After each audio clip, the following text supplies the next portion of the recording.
Well, as the music suggests, we are taking off something, and that is our mask, apparently.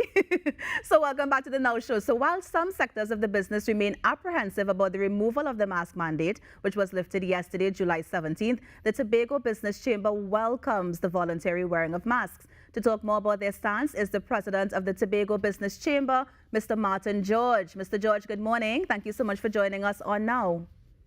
Yes, hi. Good morning to you, and good morning, Trinidad and Tobago. And just to be clear, we welcome the government's decision to, terminate the mandatory wearing of masks, but we still encourage persons for their own personal health and safety, to take whatever measures and precautions they deem necessary. And if it is that someone feels at this stage that they wish to continue wearing the mask, then of course they are entitled so to do. The challenge arises for businesses where you may have a business owner who says, hey, listen, I want to continue putting this mask mandate in place for my patrons, my customers, even my employees. And I think that's where we are going to see the interesting, conundrum emerging. Because the Was. question now is, are you forcing a customer to wear a mask in order to come into your business place? And what if the customer says, well, I have my rights and I don't feel I should have to wear it. The government has suspended the mask mandate, so why you as a private business owner, you're insisting on it? But then the flip side to that is, I mean, we do have, for instance, some places, restaurants, clubs, bars, where they, for instance, may have a dress code. In fact, I think there was one commercial bank which had a dress code saying no hats or caps, allowed inside the bank. So the fact of the matter is, as a private business owner, you are entitled, I guess, to set your terms and conditions, as it relates to your dress code for But, Mr. entry. George, Yes. so, of course, the businesses will have their stance, but as the president of the chamber, have you been talking to businesses and advising them that maybe it should be voluntary in an effort, of course, to rebuild the economy now that places are open, especially in Tobago? Well, it depends on the nature of the business. For instance, if your business is a health service provider, if you are a private hospital, a medical lab, a testing facility, or anything of the sort, then I can imagine that you would want to continue the mask mandate, because for the health and safety, not only of your patients who are there at the facility already, but also of your staff and of new and incoming persons. So therefore, you don't want to run the risk at all. So you want to take the highest possible precaution. And in such a circumstance, that can be considered very reasonable as a step to take as a business owner. In other types of businesses, of course, it would be up to the individual business owner to determine what level of protection they want to institute. But we bear in mind the requirements of the OSHA Act, which says that an employer must take all reasonable steps for the protection and health and safety of its employees, right? That's under Section 6 of the Occupational Safety and Health Act, Chapter 8808 of the laws of Trinidad and Tobago. It says it shall be the duty of every employer to ensure, so far as is reasonably practicable, the safety, health, and welfare at work of all his employees. So it's a balancing act, and I think it has to be treated, on a case-by-case basis, depending on the nature of your business and the level of safety and security measures that you as the business owner feel the need to impose. But Mr. George, again, I'm going back to how this affects the economy. So, for example, there are no more safe zones, right? The government has removed the safe zones. Everybody can come in, vaccinated or not. So now that we have the removal of the safe zones, we have the July-August vacation, which, of course, is a very busy period. We're moving into Tobago Carnival in October.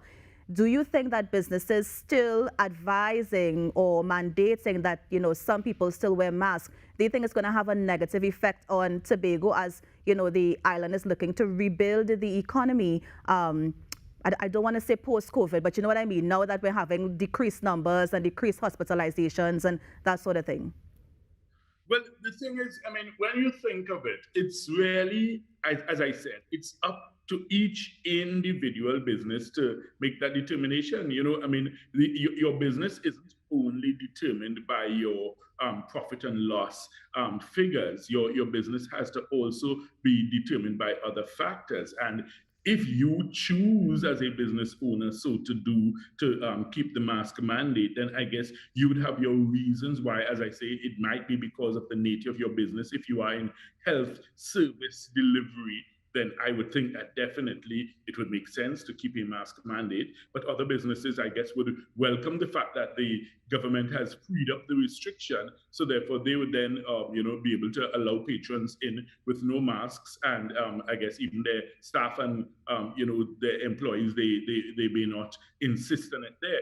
But notwithstanding all of this, and this is the most important aspect I keep saying, notwithstanding all of this, it does not relieve each and every one of us from the responsibility to be able to take care and personal responsibility for our own health and safety. So the basic simple things which we learned during the pandemic, which I mean, of course, some of which we should have learned or known before, but I mean, just the simple things: washing your hands regularly, sanitizing regularly, making sure that you sanitize and wipe down high touch surfaces regularly, those kinds of things, sneezing in the crook of your elbow or into a handkerchief, so that you don't spread the droplets.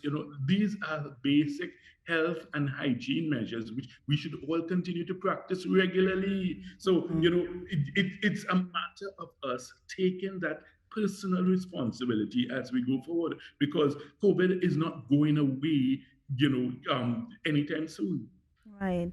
Now, I know before the mask mandate was lifted, the Tobago Business Chamber would have been very vocal about the reasons that it should have been removed in the first instance. Can you just go back and explain why you think it was something long in coming, and why do you think maybe it took too long to actually be done?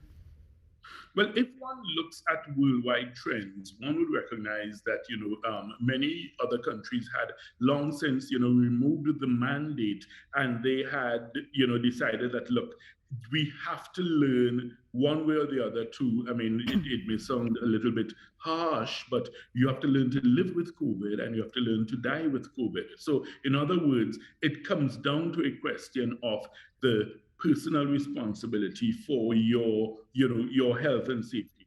There are still many places where the mask mandate has been removed, and people still voluntarily choose to wear the masks. So, it's a different thing. And the thing about it is that we in Trinidad and Tobago, we were reaching that point of critical mass. In other words, we were at that tipping point, as Malcolm Gladwell, the author, speaks of, where we were descending into the theater of the absurd, because you had a scenario where, when the Minister of Health was questioned about imposing the mask mandate in FETs, and he said, well, no, they're not imposing it. They're not trying to police it or enforce it there.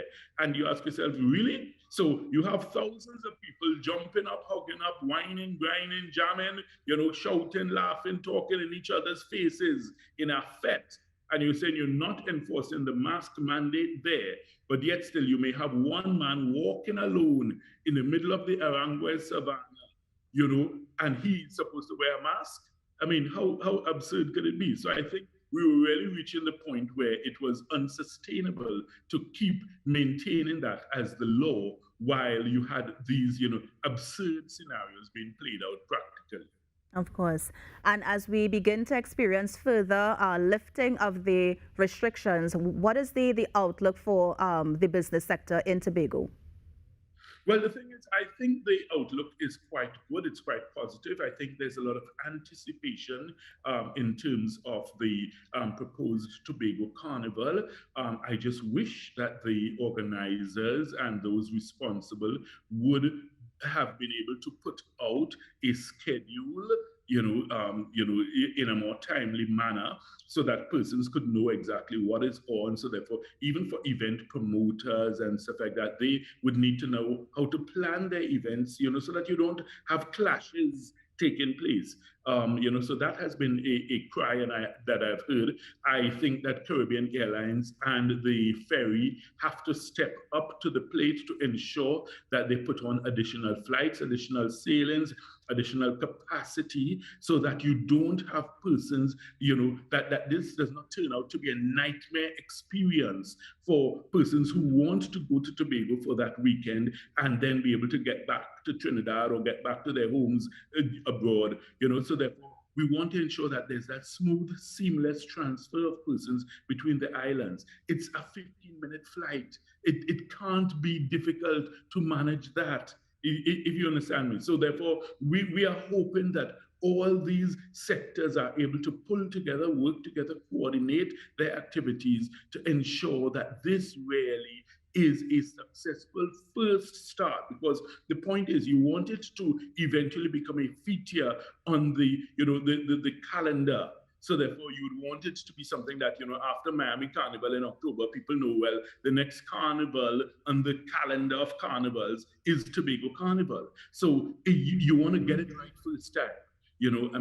As yet, I'm not hearing enough information. I'm not seeing enough from the organizers and planners to convince me as yet that everything appears to be, where it should be. Where it should be, But yes. maybe they are working quietly behind the scenes, and maybe they will surprise us all with the results.